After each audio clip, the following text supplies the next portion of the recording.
Welcome to this short clip on the 3 approaches towards your bachelor thesis. This clip is part of the graduation phase, and I'm going to talk about 3 ways in which you can write your bachelor thesis. Now, in this video, we're going to talk about a number of things. We're going to answer the questions, what is a starting point for a bachelor thesis? We're going to talk about some typical starting points for your thesis, which can help you on your way to getting towards the next step. So we talk about different kinds of starting points for your bachelor thesis. We distinguish 3 of them. And related to these starting points, we're going to talk about a need for an intervention that is expressed by a commissioner or somebody else who might help you in formulating the topic.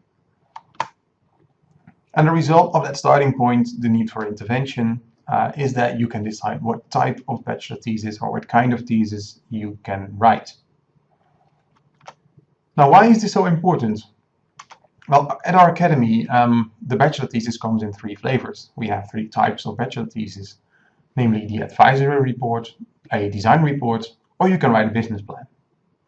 And it's important to know early on in your process what type of thesis you will write, so you can direct everything into either resulting in an advisory report, a design report, or a business plan. Now, how does a thesis actually typically start? And this may not always, what I'm going to tell, may not always really exactly one-on-one relate to what is happening in your environment, but think about how you can translate what you're going through right now to a starting point for a thesis. Well, a bachelor thesis, first of all, is regarded as a research report that shows that you are a critical practitioner who is able to apply research skills to improve hospitality or facility management practices. This is the official definition of the bachelor thesis that we use here. And you can see the words that I put in bold all point towards one thing. We are asking you to show that you are a critical practitioner who applies skills to improve things in practice. This means that in your thesis, we are doing practice-oriented research. So we are not going into a lab and doing all kinds of theoretical research, trying to build a better understanding of the world and general principles, etc. No. What we're going to do here is we're going to get our hands dirty. We're really going to work on something in practice. You might give advice to a company, or you might design and create a change to something that is in a business or in an organization. Or you're going to start a new initiative, like a new business or a new department. So we talk about practice-oriented research, and now it's important to ask ourselves, how does practice-oriented research actually start? Well, it can start in many, many ways, but let me give you 3 rough categories in which practice-oriented research can start. Well, typically a commissioner, so somebody who gives you an assignment for your graduation, expresses what we call the need for an intervention. Hopefully the term need for intervention is already familiar to you from the course Investigative Abilities, but we're going to talk about it a little bit more later on. Now, typical commissioners are a company or organization, maybe a placement company where you've been around, could also be an entrepreneur, and that entrepreneur could be you yourself as well, if you're going to start your own business. So the commissioner, the person who gives you an assignment or a question or problem to work on, can give you an idea of what the starting point of your thesis is. Now, as I said, the commissioner expresses the need for an intervention. For example, when you work in a hotel, there may be the following question. They need to increase the breakfast sales in the hotel, and they ask you how they can do that. So here the commissioner, the hotel manager, for example, asks you a question. And what you can do as a response is you can write an advice for them, because they actually express that they need an advice from you. They want you to advise them on increasing the breakfast sales, how they can do that. Another example. Last year, there was a bachelor thesis student who was working in a mental institution, mental healthcare institution. And they were asking how they could change the waiting room experience in the institution, because there was this feeling that the clients didn't feel very welcome and it wasn't really good for their well-being. So they actually had a problem with their current waiting room. They expressed that they had a problem. And underlying that was a need for a change. They expressed that they needed the waiting room to change.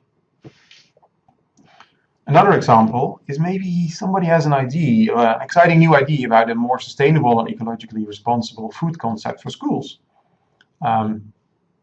Or completely different idea, there is a new way to market unused real estate, for example, by starting escape rooms or laser gaming inside of them. Well, this could be like there is an idea or there is an opportunity.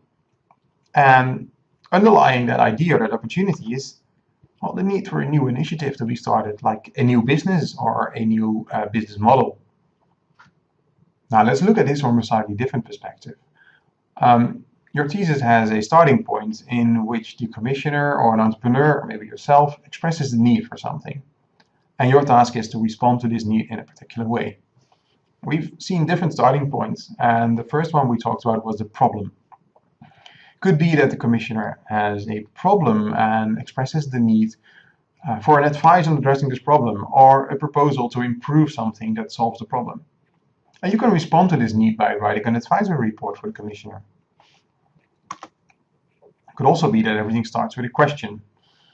And then there is actually a need for a possible solution for the question, an answer to the question, or a possible improvement that addresses the question. If you talk about improving things or changing things, you probably respond to the need in terms of writing a design report. Now, the third starting point that we talked about is the idea or the opportunity. And then there's a need for a new initiative to realize the idea, or a way to seize the opportunity at hand. And your response to this need could be that you write a business plan. Now, it may seem all pretty straightforward or a little bit abstract at this point.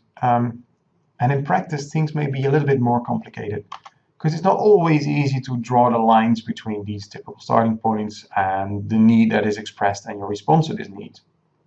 For example, there could be a question in which the commissioner asks you to come up with a particular solution or improvement, and it may be better to actually write an advisory report on how to address the question instead of designing an intervention or a change. Could also be that there is a problem in a case company, for example, in your placement company. And instead of advising the company on addressing the problem, you could actually maybe already propose a solution by designing a change. Or maybe a problem can be solved by starting a new initiative, and then you write a business plan that solves that problem. Or a business plan can also result from a question where there is like a need for an improvement or a solution to a question, and the best way to address the question is to actually start a new business initiative. Then you write a business plan. So you see, it's all a little bit more complicated than it seems in the first place. So you need to determine what kind of intervention is needed. And it's up to you to decide what kind of report best corresponds to the need for intervention that underlies the starting point for your research project. So take some time to go through this process and talk to your commissioner and ask yourself questions. What kind of need is actually at hand? Is there really a problem, or is it more like an opportunity, or is there just a question? And is the best way to respond to this to give an advice? Or maybe a better way is to change something in an organization and write a design report about that. Or maybe the best way is to just start a whole new initiative and write a business plan. Now, this is a good point to just take some time and think about what the starting point of your research project actually is. Can you go back to when you first talked about your topic? Are you talking about a problem, a question, or maybe an idea or an opportunity?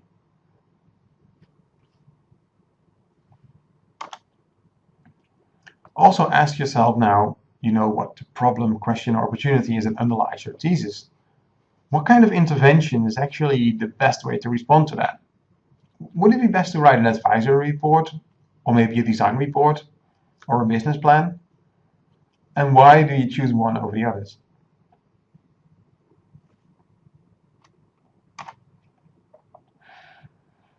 So it all comes down to you to answer the question, what type of intervention is needed to address the problem, question, or opportunity that underlies the thesis? So there are probably multiple ways to respond to the need for intervention, as we've seen. You can give an advice, you can design a solution or an improvement, or you can start a new initiative. And it's hard to decide between these three options often. So think about your own skills and your personality. What are things you're good at? Are you good at creating new solutions, or are you very strong in starting new stuff? Or do you want to give advice and structure things for others? Also talk a lot to your commissioner and work together to find what the best perspective is to adopt. Do they actually want an advisory report, or do they want you to design a intervention or a change? Or do they want you just to start a new business? Let's look at another example. Let me introduce David to you. A few years ago, David started a new business, namely 00 Pizza, and he had a food truck with it. As you can see in this picture, the truck is an Italian-style truck, and an actual stone oven is inside of it where you can make delicious pizza. Now, David is your commissioner for this example, and he sees that he has a little bit of a problem. Namely, every time he's been somewhere with his food truck, huge piles of waste remain. Pizza boxes, drinks, cans, bottles, everything just stays there. And he comes to you and he says that he has so much waste, it's such a big hassle, he needs to get rid of it at the end of every day. And he also has a bad feeling about it because it could be bad for the environment too. So this problem, how do you respond to it? Maybe one way is to write an advisory report for David, to give him some advice on how he can reduce his waste and how he can make his business more ecologically friendly and less bad for the environment. Could also be that you actually design a new type of business, or maybe a new type of pizza process, or maybe a new way in which you tell the customers of David how they can reduce the waste. In that case, you can respond to the same problem by writing a design report. Now, David is a man of many, many ideas and problems, and this is a picture that he shows you. And he looks at the people in the line and he asks himself, what is this guy doing here? Do I have anything on offer for the smaller customers? So he has a question to you. Can he attract younger kids and their parents to the food truck? Because he feels that at the moment he hasn't got a lot to offer for them. It could be that you write a design report and design a way in which he can change his business a little bit, so he attracts younger kids and their parents. Or maybe you can start a new business or propose a new business initiative for David with a special kids business. Another idea that David tells you is this. He wants to give people a full evening experience. Instead of people just being at his food truck for 15 minutes, ordering a slice of pizza and leaving, he wants to give them a full Mediterranean evening with 3-course meals, Italian style. Of course, pizza is going to be part of them, but not everything is pizza based. He has this cool idea of a new concept with like premium pizza themed Italian 3-course meals in a very relaxed Mediterranean setting. Of course, you can write a business plan for that, how to realize this idea. So we've seen the example of David and his business truck, and we've talked about the 3 different approaches towards your bachelor thesis. Now, in short, what you just need to ask yourself is, what is the starting point of my research? Is there a problem? Is there a question or an idea or an opportunity or anything else that underlies my research? What kind of need is expressed? Is your commissioner in need of an advice? Or may he or she benefit more from an actual change and a design report on that? Or maybe is starting a new business or a new other initiative the best answer to the expressed need? And then the next step is to determine what kind of report best fits the need that is expressed. Is it best to write an advisory report where you give an advice on, for example, a problem? Is it better to write a design report where you design a change and report on how you went through that process and maybe evaluate the change as well? Or is it best to respond with a business plan and a new opportunity and a way to seize the new opportunity? Now, keep in mind that we always have these three types of bachelor thesis of which you need to pick one. You either write an advisory report, a design report, or a business plan. That concludes this little clip on the three types or the three approaches towards your bachelor thesis. And if you want to read a bit more, for example, on practice-oriented research, or on how you analyze the need for an intervention that is expressed by your commissioner, these are some places to go to. And of course, there's more to read, but I think this is a good starting point. Thank you for listening to this knowledge clip. And if you've got any other questions or anything is unclear, don't hesitate to let us know.